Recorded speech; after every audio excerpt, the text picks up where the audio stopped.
Hello, my name is Kaitlin Yarnall, and I'm the Chief Storytelling Officer at the National Geographic Society. I'm also a board member of Media Impact Funders, and I am so excited to be here today with Jim Brady. And we're going to have a little bit of a discussion. So first, let me just introduce Jim. He's the newly named VP of Journalism at the Knight Foundation. He's also a news veteran and an innovator. He's led major brands such as WashingtonPost.com and Digital First Media, but he's also built really local news sites in 3 cities, and he is off to an exciting new adventure at Knight. So Jim, this is a big shift for you. You're not reporting, leading a newsroom, or making journalism products. You're a funder. I'll just start by saying, welcome to the club. Well, thank you. Thank you. I'm glad to be here. Yeah, it was a shift for sure, but in a way I felt like my whole career was sort of preparing for something like this because I've seen the media business from just about every angle you can see it in. I've been 26 years in digital, which is about as long as one can be in digital. And I've joked frequently, I've been in digital so long, I worked at AOL when it was considered cool. But I've seen it, I've worked at pure startups. I've been an entrepreneur starting things inside large companies. I've worked for big companies, small companies, broadcast, digital, print. And I've led teams on the revenue side, the product side, and the editorial side. So I feel like I've seen a lot. And I think journalism sort of requires a solution that incorporates all of those things, right? You're not going to fix journalism by making journalism better. And you're not going to fix journalism by just making the products better. It's got to be a combination of revenue, product, and editorial. That's sort of the magic combo that makes things work. And so since I have so much experience kind of playing in all of those sandboxes, when the call came about whether I had interest in this job, it was pretty much immediate. Absolutely. Well, that's great. So it sounds like you've got a silver buckshot, not a silver bullet approach in mind. You talk about fixing journalism. What would you say are the big problems you're hoping to fix? Well, it's certainly starting with sustainability. Sustainability is sort of the one that if you don't fix, none of the rest of it really matters a whole lot. You've got to figure out how to build sustainable businesses.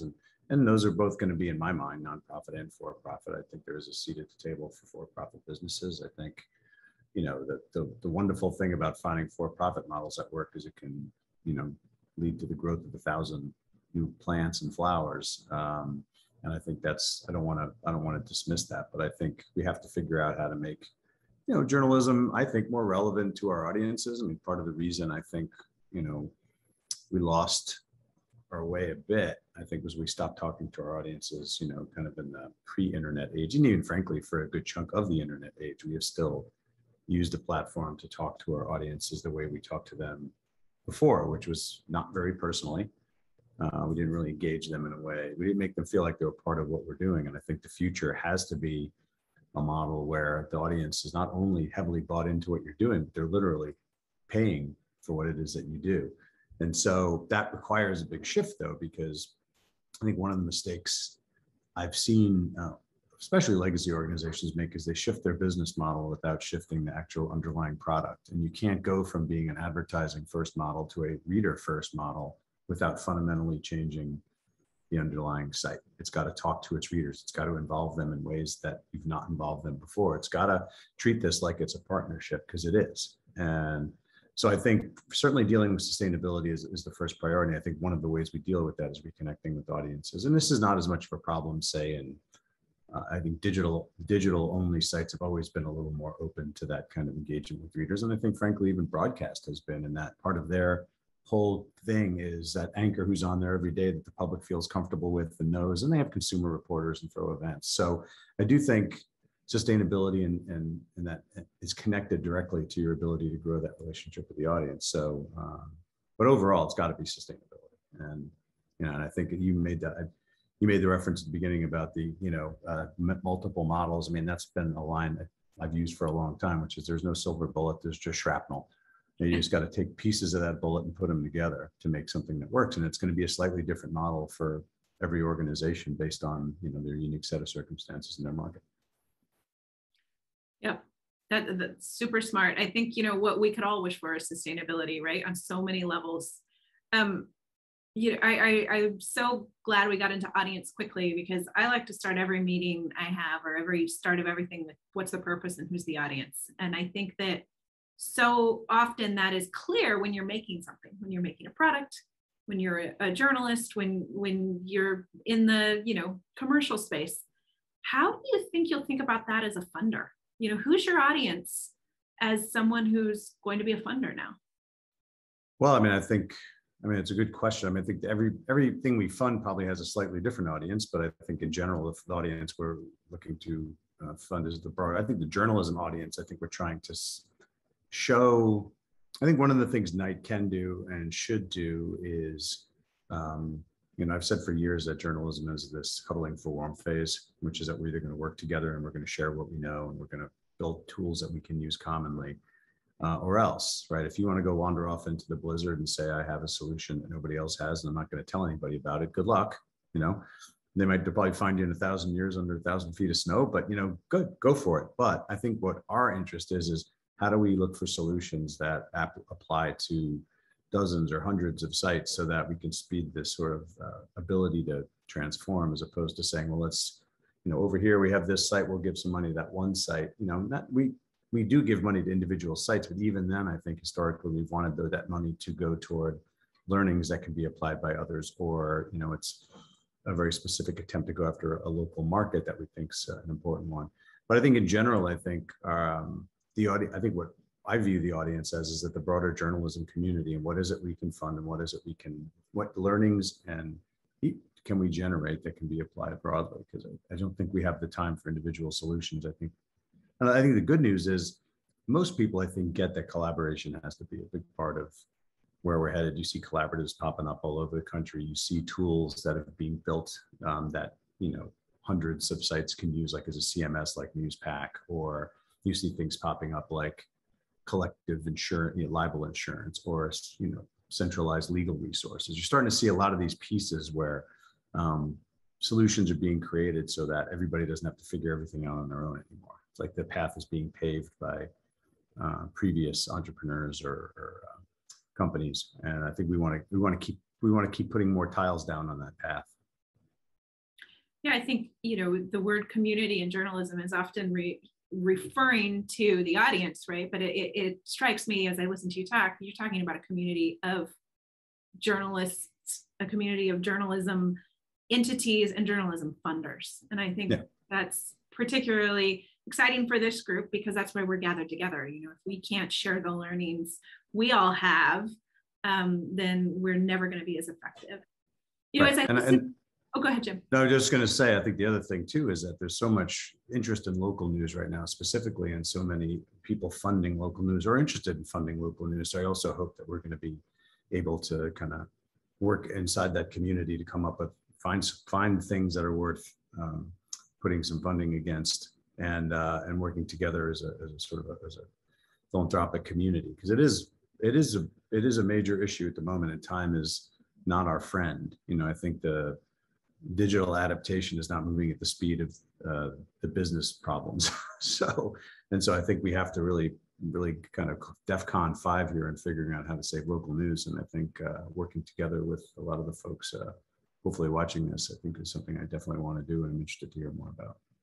Absolutely. And I think the exciting thing about that within the funding network that I've learned as I made the transition over is that, there's so many community foundations and local funding sources make it in some ways an easier problem to tackle than when you say we're going to fix journalism writ large in the country, right? Yeah.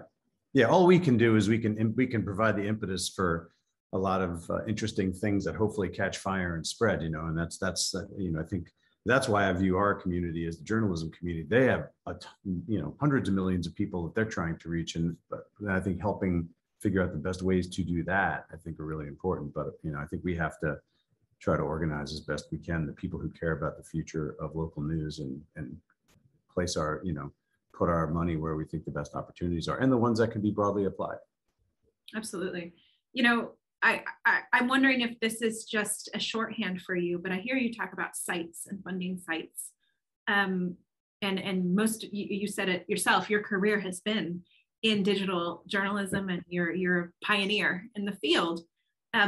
What role do you think more traditional publishers, be they print or broadcast, where do you see them within your portfolio going forward?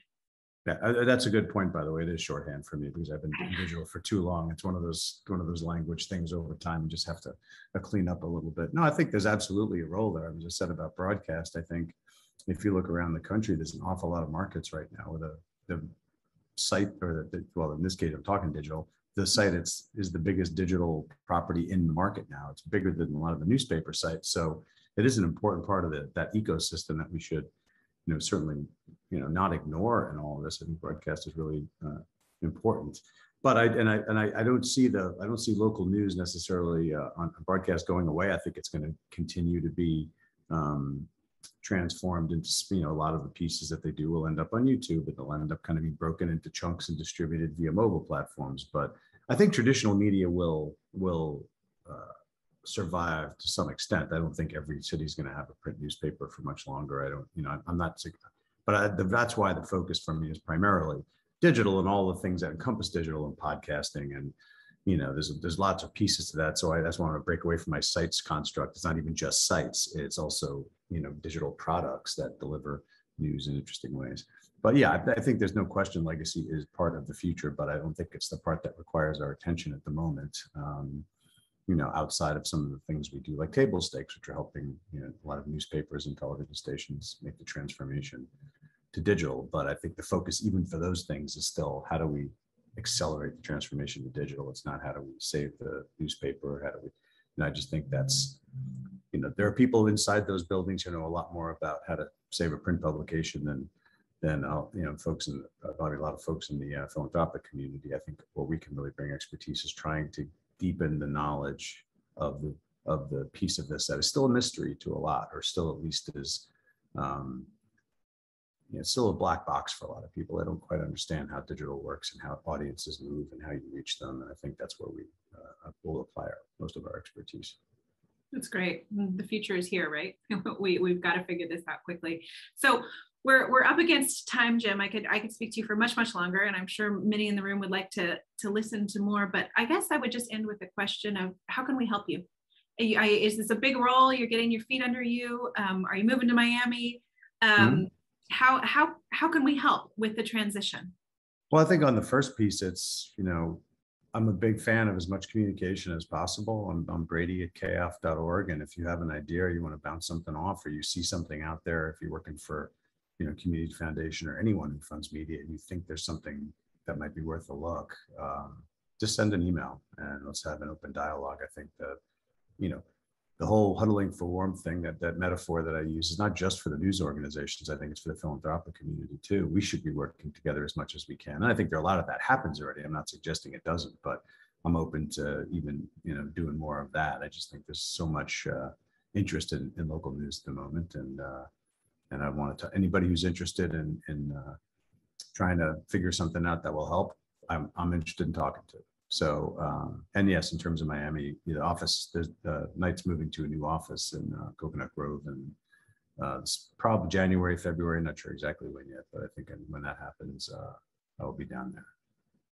That's great. And thank you for your generous offer, for sharing your contact information. And I'm sure I speak for all of us when I say welcome, and we'll be in touch. And please let us know how we can help. And we look forward to see what you're doing. Yeah. No, I appreciate it, and look forward to working with anybody who's interested in talking. All right. Thank you, Jim. Thanks.